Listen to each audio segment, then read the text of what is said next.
our guest today, Charles Franklin, the director of the Marquette University Law School Poll, to help us set the stage for Scott Walker tonight and what he's facing. So, Charles, first, this is a very large number of candidates. They've split it into sort of the junior varsity and the varsity debates. What do you make of how they've set this up and sort of the challenges the organizers have in finding the right mix of people on stage and the right approach to an informative debate? Yeah, I think you can have a lot of sympathy for anybody trying to organize a debate with 17 candidates. It seems quite unworkable on the face of it. I think there's reasonable dispute about using the polling to separate out the top 10 from the bottom 7, though the polling has been quite clear about who is towards the bottom and who's towards the top. Other people have proposed alternative schemes to debates with half in each debate. But really, that train has left the station. As it stands, getting through 10 candidates in 2 hours will still be a challenge. If you just do the math, that leaves well under 10 minutes per candidate when you allow for questions and follow-ups and so on. So it's going to be a very tight schedule. It really is going to put a lot of strain on the candidates to make their points pretty concisely. All right, and the person, they're organizing the stage tonight with the person at the top of the polls, Donald Trump, in the middle, and he'll be flanked by Scott Walker and former Florida Governor Jeb Bush. Now, what do you make of Donald Trump, who, if we were sitting here 3 months ago, we probably wouldn't be saying he's necessarily in the debate, let alone the top, leader in the polls right now? That's certainly true. Prior to his announcement that he would officially get in the race, he was typically polling at just 2 or 3 percentage points in the polls that asked about him, and many polls left him out altogether. Since he got into the race, and especially since he has started to dominate media coverage over the last few weeks, we've seen him go up to the low to mid or even upper 20s in national polling and lead some of the statewide polls as well.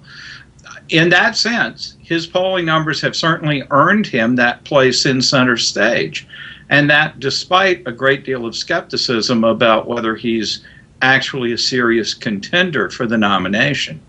I think in one sense tonight will really help show whether he belongs on the stage with these other candidates. If it fails to differentiate him from the others, then I think that's further proof that he's earned his position here. If, on the other hand, he doesn't look like he's ready to talk about the issues seriously with the other candidates, or if the other candidates have criticisms of him, then that'll also be revealing. So I think no matter which way the debate goes, we're in a position to learn more about Donald Trump, but also about all the other candidates from tonight, seeing them on the same stage. Right. And Scott Walker, of course, is our main interest, at least for Wisconsin voters, and to see how he does out there. He's generally coming in third or maybe sometimes second in the national polls. What significance do you attach to that? Is that a good spot for him right now, or certainly it's better than being at the bottom, but how do you think he's positioned himself, and does he have room to grow? I think he's positioned himself very well. Most of the national polling, almost all of it, has seen him in the top 3 or 4 candidates nationwide. He's continued to lead in Iowa in virtually every poll there for the last several months, maybe with one exception. And so he's in a very good position in the top tier, but not necessarily first place. First place means everybody else is looking to take you down some. So I think he's in a good position there. Governor Walker has a history of well-controlled debate appearances in which he stays on message, presents the arguments the way he wants to present them. That'll be a challenge to any questioner who would like to move him off that practice.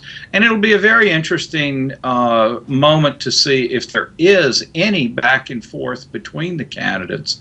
How does Governor Walker respond to that in this context?